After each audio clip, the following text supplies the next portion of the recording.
chapitre. Je vais vous demander d'enfiler votre casquette de porte-parole de la CTM. L'alliance de gestion semble connaître quelques turbulences. Il en quoi ce qui s'est passé lors de la dernière plénière. Il y a eu une petite passe d'armes, on peut le dire, entre les deux présidents, celui du Conseil exécutif et celui de l'Assemblée de Martinique. Ce dernier a regretté de devoir traiter des dossiers remis la veille pour le lendemain et qui doivent donc être votés sans que les conseillers de l'Assemblée de Martinique n'aient eu le temps de les analyser.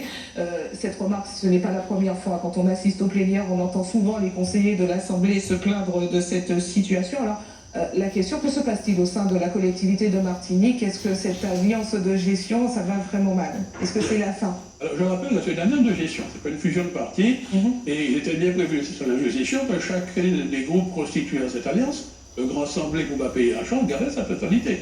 Donc, dans la démocratie, il est normal qu'il y ait des débats. C'est normal.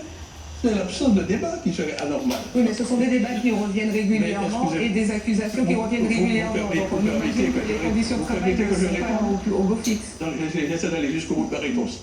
Maintenant, il se trouve qu'il y a une loi qui gère, qui a créé, et j'invite tous les téléspectateurs à les regarder, ils peuvent me trouver sur Internet, le journal officiel du 28 juillet 2011.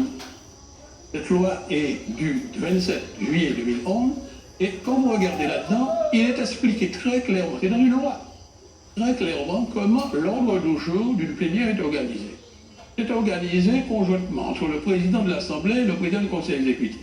Le président du Conseil exécutif transmet des dossiers en désignant des rapporteurs. Le président de l'Assemblée peut, avec les commissions, être à l'initiative aussi de dossiers. Mais il est très clairement dit que les dossiers transmis par le président du Conseil exécutif sont traités en priorité et ceux qui sont traités par l'Assemblée viennent après.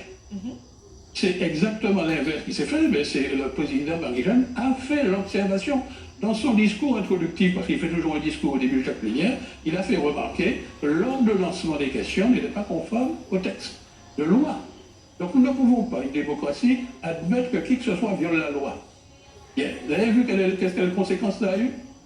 Eh bien, les 3 points des commissions ont été traités d'abord, ça a pris toute la première journée, une plénière qui devait être donnée, et le point que les citoyens considéraient comme le plus important et que vous-même venez de me faire rapporter, a été traité le 2e jour, en dernier point, et on a tranché là-dessus à 22h35.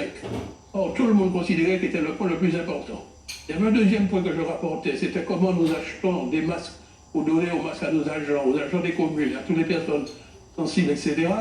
Ce point aurait dû être traité dès le début. Est-ce que les conditions de travail sont bonnes finalement? Est-ce que ça permet d'avancer, d'évoluer? Non, ça c'est aucune chose. Non, d'abord, nous pensons que dans un système qu'on veut démocratique, il faut respecter les règles établies.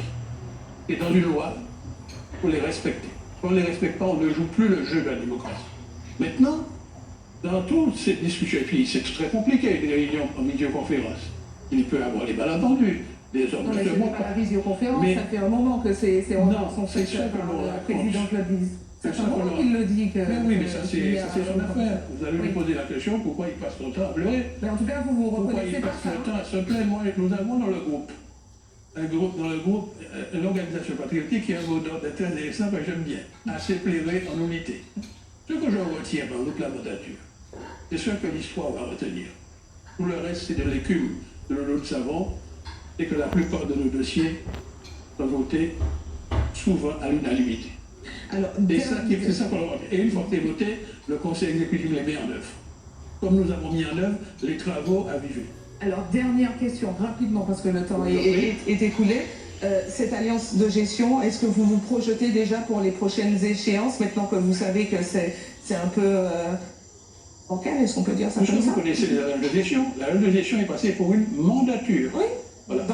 Donc vous vous projetez ou pas avec Claude Lise et mon plaisir? Nous espérons que tout le monde tiendra le contrat.